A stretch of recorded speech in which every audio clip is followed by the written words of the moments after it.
से शुरू किया, कश्मीर तक चले, 4000 किलोमीटर चले और हजारों लोग हमारे साथ चले। उसकी जरूरत क्यों पड़ी? क्योंकि जो मीडिया है वो 2-3 बड़े उद्योगपतियों के हाथ में है, वो पूरी की पूरी उनके कंट्रोल में है, तो जो जनता के मुद्दे हैं वो उठाते नहीं है। तो इसीलिए हमने कन्याकुमारी से कश्मीर तक यात्रा की। जब हम उस यात्रा पे थे, बहुत सारे लोग हमारे पास आए, कहते हैं देखिए आप कन्याकुमारी से कश्मीर तो चल लिए, मगर बाकी स्टेट्स का क्या होगा? बंगाल, झारखंड, छत्तीसगढ़, नॉर्थ ईस्ट के जो प्रदेश हैं, गुजरात, इनका क्या होगा? तो आपको दूसरी यात्रा करनी चाहिए। तो इसलिए हमने मणिपुर से महाराष्ट्र दूसरी यात्रा शुरू की। इसमें हमने न्याय शब्द जोड़ दिया। अब न्याय क्यों जोड़ा? क्योंकि इस देश में जो नफरत फैल रही है उसका कारण अन्याय है। किस प्रकार का अन्याय?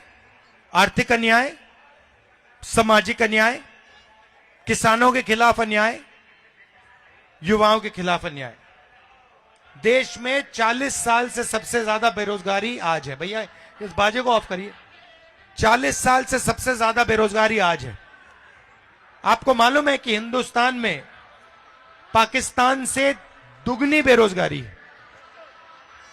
यहां पे 23% है युवाओं की, वहां पे 12% है। तो तकरीबन दुगनी बेरोजगारी हिंदुस्तान में है। बांग्लादेश से ज्यादा है, भूटान से ज्यादा है। क्यों? क्योंकि नरेंद्र मोदी जी ने जो छोटे उद्योग हैं, छोटे व्यापारी हैं, छोटे बिजनेसेस हैं, उन सब को खत्म कर दिया। कैसे? जीएसटी और नोटबंदी से। तो इससे भयंकर बेरोजगारी फैली है। दूसरा अन्याय, सामाजिक अन्याय। इस देश में पिछड़े लोग कितने हैं? 50%। आदिवासी कितने हैं?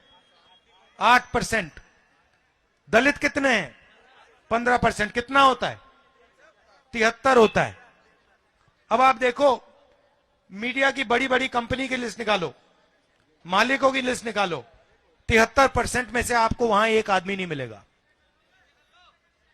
मालिकों की लिस्ट में आपको एक कुशवाहा नहीं मिलेगा, एक माझी नहीं मिलेगा, एक यादव नहीं मिलेगा, एक दलित नहीं मिलेगा, एक आदिवासी नहीं मिलेगा। मीडिया के मालिकों की लिस्ट निकालो, 73% में से आपको एक आदमी वहां नहीं मिलेगा। 650 हाईकोर्ट के जज हैं हिंदुस्तान में।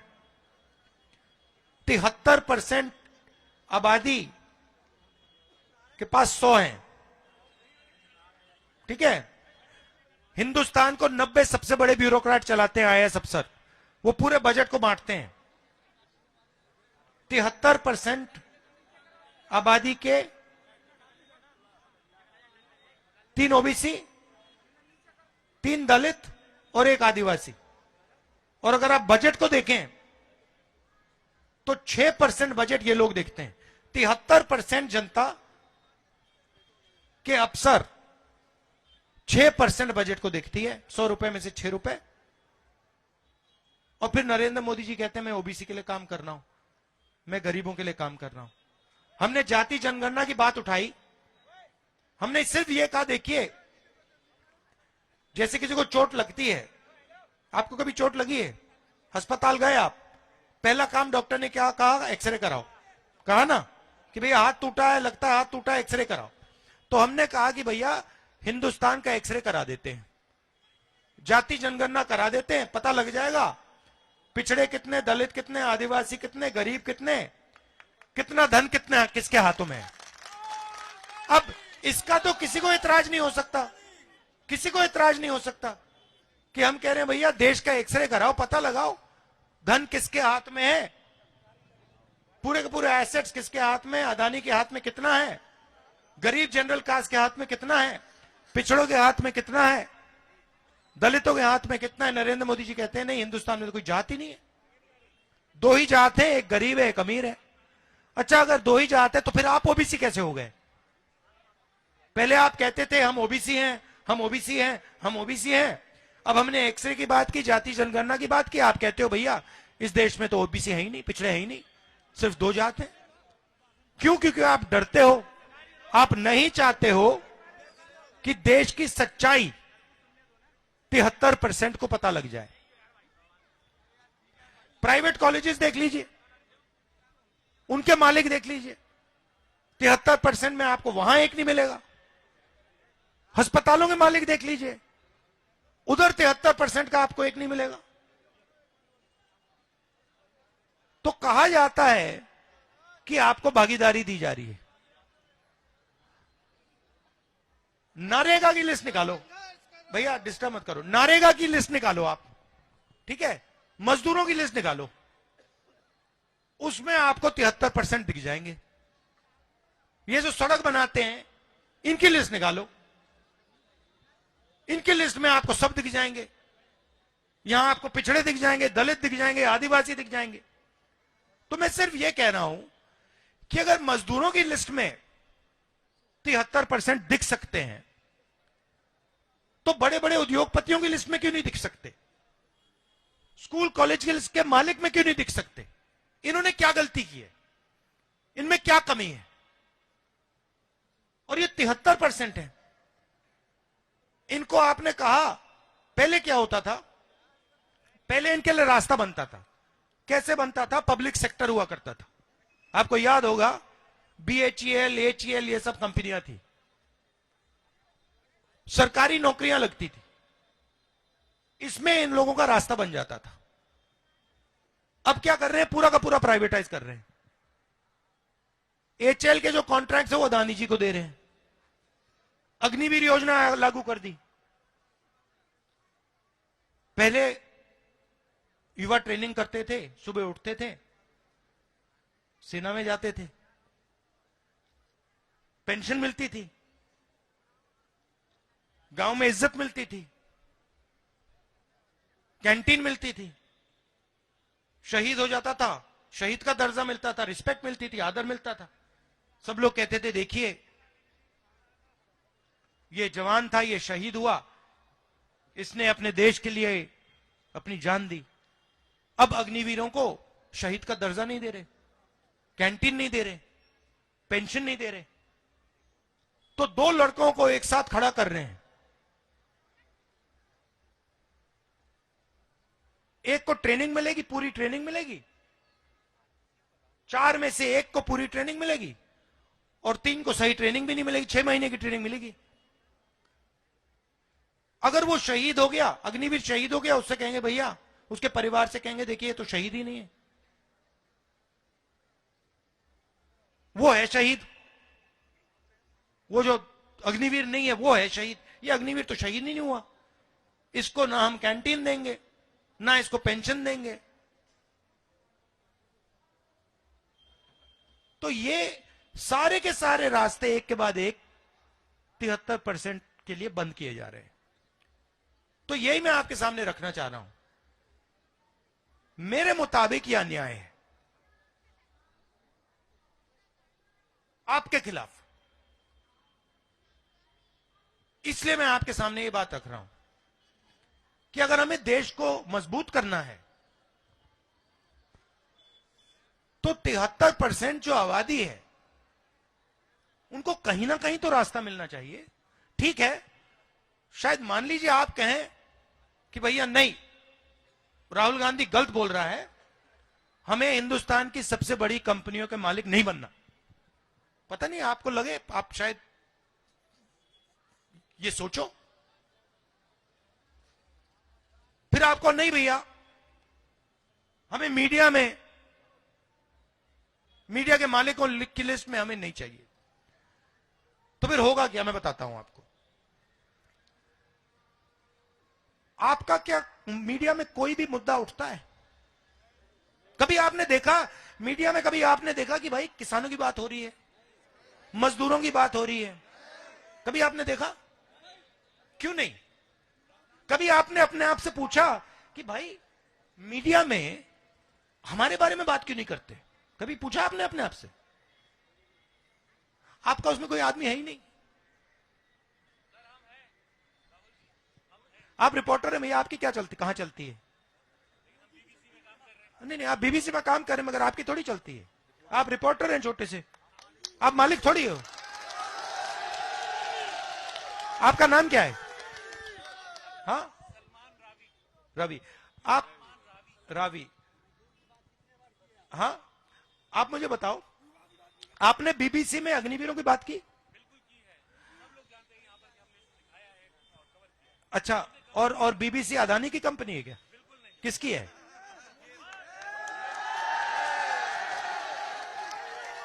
तो आप हमें कह रहे हो कि आप एक विदेशी कंपनी के लिए के लिए काम करते हो। आप मुझे कह रहे हो पब्लिक ब्रॉडकास्टर, आप विदेशी कंपनी है आपकी, है ना? विदेशी कंपनी अग्निवीर की बात कर रही है। अजीब सी दुनिया है। विदेशी कंपनी में हिंदुस्तानी आदमी मुझे कह रहा है कि नहीं भैया हमने उठाया।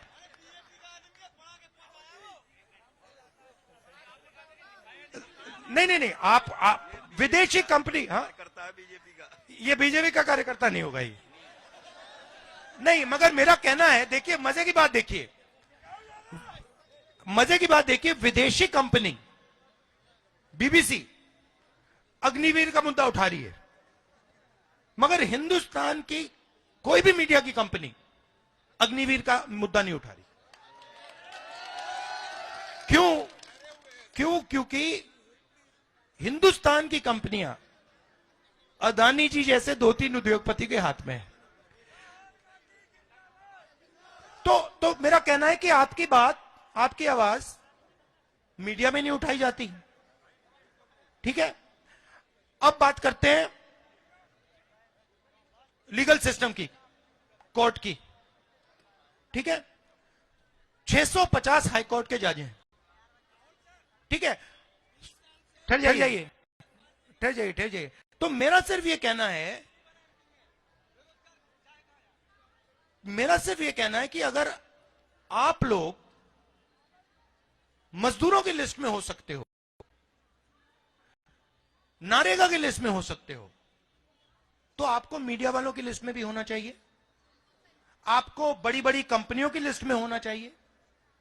आप किसी भी कंपनी की सीनियर मैनेजमेंट देख लो, जो सबसे मतलब ऊपर लेवल के लोग होते हैं, आपको 73% का एक आदमी नहीं मिलेगा। मैं सिस्टम को जानता हूं, मैंने अंदर से देखा है, मैं आपको अंदर की बात बता रहा हूं। शायद आपको, जहां आप बैठे हो, शायद आपको दिखे भी ना। तो मेरा कहना है थोड़ी सी जागरूकता होनी चाहिए। क्यों? नुकसान किसका हो रहा है? नुकसान आपका हो रहा है, आपको पता भी नहीं लग रहा शायद कितना भयंकर नुकसान आपका हो रहा है। देश का नुकसान हो रहा है। आप कौन हो? आप देश हो। अगर आप 73% हो तो आप देश के 73% हो, और क्या? अब क्या होता है, बीजेपी के लोग कहते हैं भारत माता की जय। सुना होगा आपने, भारत माता की जय, है ना? तो ये भारत माता है क्या? आप ही हो ना? तो अगर मैं कह रहा हूं कि भैया अगर आप भारत माता की जय कर रहे हो तो 73% की जय क्यों नहीं कर रहे हो? 73% की जय करो ना। आप कहते हो भारत माता की जय, ठीक है, बहुत अच्छी बात है, मैं भी कहता हूं भारत माता की जय। तो ये जो 73% लोग हैं, ये जो भारत माता के 73% है, इनको भी कुछ दे दो। तो बस मैं यही कह रहा हूं, और इसलिए हमने भारत जोड़ो यात्रा में न्याय जोड़ दिया। अब किसानों के बारे में बोलता हूं। किसानों की लिस्ट निकालो, उसमें सीधा आपको दिखेगा कि 73% किसानों के दलित, आदिवासी, पिछड़े वर्ग के लोग होंगे, और उसमें थोड़े से जनरल कास्ट के गरीब लोग होंगे, अगर आपने लिस्ट निकाली। अब जो 200 सबसे बड़े अरबपति हैं, पिछले 10 साल में बीजेपी की सरकार ने 16 लाख करोड़ रुपए उनका माफ किया है। 16 लाख करोड़ रुपया। आप 16 लाख करोड़ रुपया समझते हो कितना है? कितना होता है? क्योंकि ऐसा इतना बड़ा नंबर है, आप कहोगे यार ये है क्या, कितना बड़ा नंबर क्या है? तो 16 लाख कितना है बताओ? कोई कोई अंदाजा लगाओ। अच्छा मैं आपको बताता हूं, एक साल में मनरेगा को चलाने के लिए, एक साल में मनरेगा को चलाने के लिए तकरीबन 65,000 करोड़ रुपए लगते हैं। ठीक है, 65,000 एक साल के मनरेगा के लिए, तो 16 लाख करोड़। अब आप समझ गए, समझ गए ना? मतलब 20 साल का नरेगा का पैसा, राइट? अब 16 लाख करोड़ रुपए नरेंद्र मोदी जी ने दे दिया। अब कर्जा माफ करके दिया, मतलब इन उद्योगपतियों ने कर्जा लिया था किससे? सरकारी बैंक से। पैसा कहां से आया? पैसा कहां से आया? नहीं, जीएसटी से, आपके जेब से। तो ये पैसा किसका है? आपका है। जब आपने ये जैकेट खरीदा, आपने 18% जीएसटी दी। अदानी यही जैकेट खरीदेगा, वो भी 18% देगा। जितनी आप दोगे उतनी वो देता है। तो पैसा किसका है? 73% का है, गरीब जनरल कास्ट का है।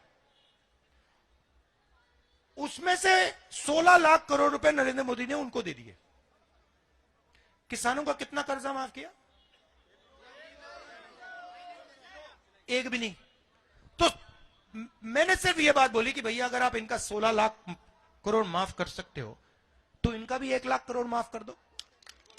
उसमें क्या मतलब, क्या बड़ी गलती है?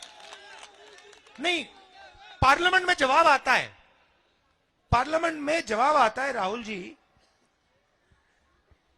हम किसानों की आदत नहीं बिगाड़ना चाहते। अच्छा, तो किसानों की आदत नहीं बिगाड़ना चाहते मगर अदानी की आदत बिगाड़ना चाहते हो। तो मतलब किसान ने क्या गलती की? और ये किसान है कौन? ये 73% है। अब आपने देखा होगा वहां पे हरियाणा पंजाब में सड़क को ब्लॉक कर दिया है, देखा आपने? वहां पे कीलें गाड़ रखी हैं। अब क्यों गाड़ रखी है मैं आपको बताता हूं। क्योंकि किसान कह रहा है कि देखिए भैया, हमें अनाज के लिए, धान के लिए मिनिमम प्राइस चाहिए। ठीक है, जैसे आप चिप्स का पैकेट खरीदते हो, उस पर दाम लिखा होता है ना, आपने देखा होगा। आपने कभी ये कैमरा खरीदा, उसके पीछे दाम लिखा होता है ना, कि भैया इससे कम का नहीं बेच सकते। पानी की बोतल पे होता है। तो किसान यही कह रहा है, भैया देखो, सब लोगों के प्रोडक्ट पे लिखा होता है भैया इससे कम क्या नहीं बेच सकते, हमें भी दे दो, हमें भी ये मौका दे दो कि भैया हमें भी कम से कम दाम मिल जाए। नरेंद्र मोदी कहते नहीं देंगे, नहीं देंगे हम तुम्हें। अब मतलब क्या गलती है उसकी? वो 24 घंटा वहां काम कर रहा है, खून दे रहा है, पसीना दे रहा है, एक प्रकार से तपस्या कर रहा है, देश के लिए तपस्या कर रहा है। और आप उसको कह रहे हो नहीं भैया, जो चिप्स बनाता है उसको हम सही दाम दिलवाएंगे, जो कोका कोला बेचता है उसको सही दाम दिलवाएंगे, जो फोन बेचता है उसको सही दाम दिलवाएंगे, मगर जो देश की नींव है उसको हम सही दाम नहीं देंगे। क्यों? मगर ये मुद्दे जो है ना, ये आपको मीडिया में नहीं दिखेंगे। आप देख लेना, ये बीबीसी वाले चले गए।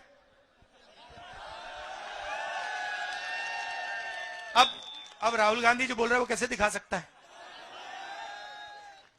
अब वो क्या कहेगा? आप देखा, अब जाएगा टीवी पे, आप देखेंगे अंबानी जी के बेटे की शादी हो रही है, आप देखना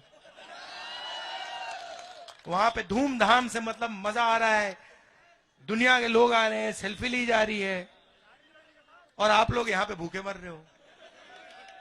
तो यही सच्चाई है, ये मैं आपके सामने रखना चाहता था। आपने इतने प्यार से मेरी बात सुनी, इसके लिए दिल से धन्यवाद।